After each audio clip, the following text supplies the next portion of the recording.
A igreja existe no Rio de Janeiro há mais de 50 anos.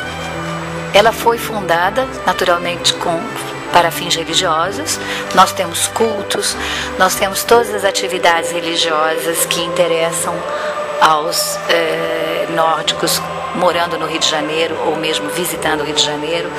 Temos batizado, temos casamento, fazemos todo o calendário religioso, Natal, os adventos, a festa de Santa Luzia, e também a igreja se coloca como uma promotor da cultura escandinava aqui no Rio de Janeiro, na medida em que ela realiza uma série de eventos culturais.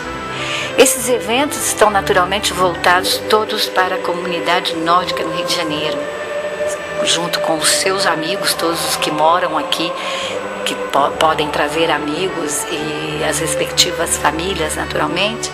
Mas a igreja escandinava não está voltada para atividades culturais escandinavas para um público brasileiro.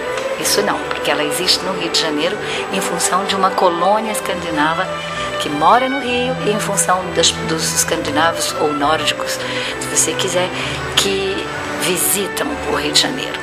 Então ela tem esse papel de desenvolver atividades culturais. Ela também é um ponto de reunião, local de reunião, onde sempre eles podem vir, se encontrar, ler jornais,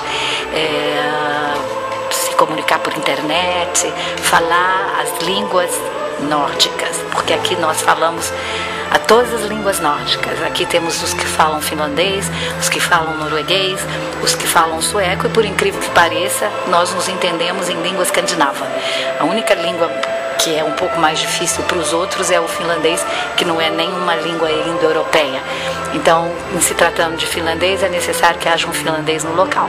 Nós temos também uma colônia finlandesa pequena, mas temos uma colônia finlandesa no Rio de Janeiro. Nós temos, então, atividades, nós temos uma função social também importante, que é a de manter as culturas diferentes, culturas nórdicas aqui no Rio de Janeiro, manter essa tradição nórdica, fazer com que eles se sintam em casa, longe de casa, porque eles estão muito longe da Escandinávia, da terra deles, mas eles estão em casa aqui na Praia do Flamengo, na igreja escandinava. Uma coisa que é importante também é o papel social da igreja no sentido de ajudar, de acudir aqueles que estão em situação difícil. Geralmente são turistas que chegam numa cidade grande, com muitos habitantes, eles não têm cidades tão grandes, e uma cidade que pode apresentar problemas imprevistos, é claro, para qualquer turista. Em se tratando de um turista nórdico, a igreja escandinava está de portas abertas, nós acolhemos, nós ajudamos, porque falamos as línguas e estamos sempre em contato com os nossos consulados.